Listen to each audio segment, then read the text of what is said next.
Hello, and welcome to Nubians on the Nile. My name is Jackie, and today we'll be taking a dive into the spiritual world of a culture that interacted with one of the most infamous civilizations. We're going to see how the Nubians built their own powerful religious identity along the Nile with just a little bit of influence.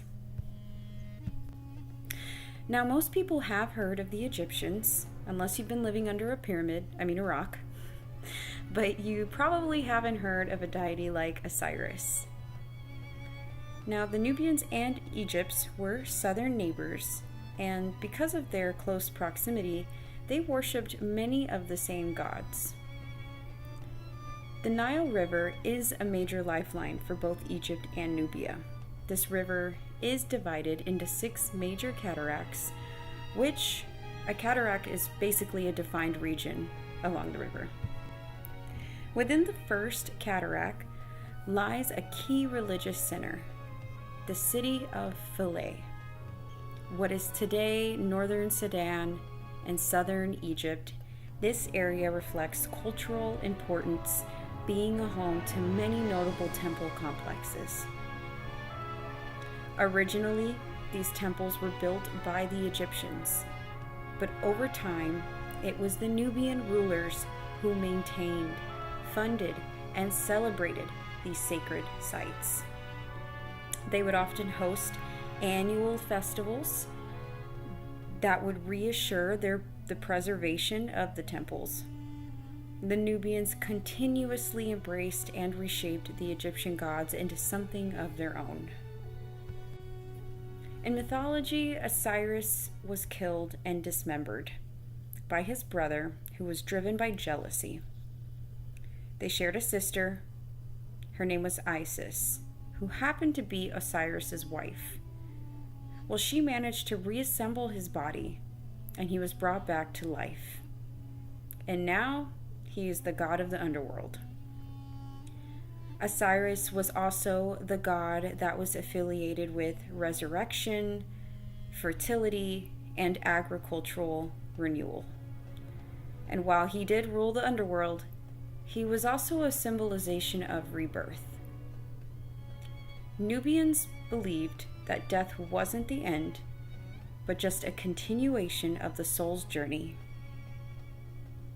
Osiris was a shared deity between the two civilizations, so you will find that he is honored in Philae, which is the temple of Isis.